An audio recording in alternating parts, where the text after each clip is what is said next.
L'agriculture est au centre de notre alimentation jour après jour. Savais-tu qu'on passe en moyenne 4,3 années de notre vie à manger sans fait de la nourriture par être humain? Et s'il existait une façon de cultiver nos aliments qui respecte mieux notre environnement? Aujourd'hui, on parle de transition agroécologique.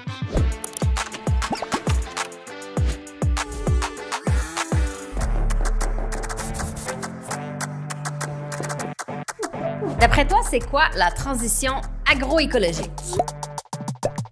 Agroécologique, donc l'écologie. Agro, ça, me semble, c'est genre tout ce qui est la bouffe, là, genre les agriculteurs. Donc je pense que c'est une transition pour des méthodes d'agriculture plus fiables. Je pense que c'est comme plus l'agriculture locale. L'agroécologie, c'est un mode de production agricole qui prend en compte la protection et la restauration de l'environnement et le respect des ressources naturelles. On va faire un test de rapidité d'esprit.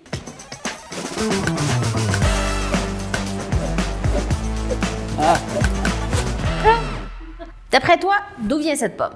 Elle vient d'un pommier. Du Québec.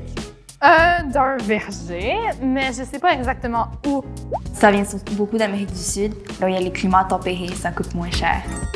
En gros, notre système alimentaire actuel fait qu'il est souvent moins cher d'acheter une pomme qui a parcouru 9350 km en bateau et 600 km en camion qu'une pomme fraîche qui vient du verger de ta ville.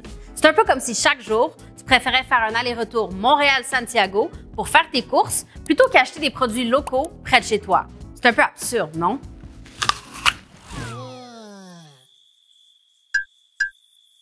Ça me fait vraiment peur parce qu'il y en a plein au Québec. Fait que ça m'étonne que la plupart de nos pommes viennent pas d'ici. Quand les aliments voyagent de longues distances avant d'arriver dans nos assiettes, c'est ce qu'on appelle le kilométrage alimentaire. Cette distance parcourue contribue à de nombreux problèmes comme plus d'émissions de gaz à effet de serre à cause du long temps de transport. Les aliments arrivent moins frais parce que leur mûrissement se fait dans le transport et pas sur la plante au soleil. Puis des fois, il faut même ajouter des agents de mûrissement artificiels. Et troisièmement, le suremballage. Je savais que ça se transportait quand même moins, là, mais pas autant, je trouvais. Mais je pense que maintenant, dans la situation dans laquelle on est, il faut vraiment repenser tout ça parce que c'est pas du tout comme ça qu'il faudrait procéder idéalement. Pas étonnant donc que nos systèmes alimentaires représentent jusqu'à 37% des émissions de gaz à effet de serre.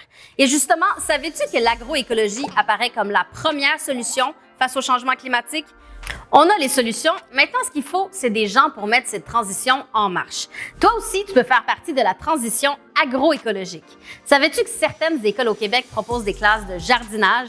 Chaque semaine, des jeunes comme toi cultivent leur jardin en respectant les principes de l'agroécologie, donc en ayant une variété de cultures, des semences locales, des récoltes à maturité et des pollinisateurs comme des abeilles, par exemple. Et en plus, les fruits et les légumes qui sont récoltés sont vendus à faible prix aux habitants du quartier. Un beau circuit court de la terre à l'assiette. Toi, quel genre d'initiative t'aimerais voir à ton école en matière d'agroécologie? À notre école, on a déjà des ruches dans le fond de la cour, mais c'est sûr que ce serait cool de rajouter un jardin. J'adore jardiner et je pense que ça pourrait être vraiment intéressant. Puis tu ferais pousser quoi? Des fines herbes, des carottes, des tomates peut-être, vu que c'est résistant. Il y en a plein qui apprendront qu'on peut faire pousser des kiwis au Québec, donc ça serait vraiment intéressant. Moi, personnellement, je ferais pousser des poivrons dans du plastique. Non, là, on perdrait un peu là où on s'en allait avec toute l'idée. Ce serait du plastique local. Non, je pense que là encore. Pour plus d'informations sur nos initiatives, visite suco.org.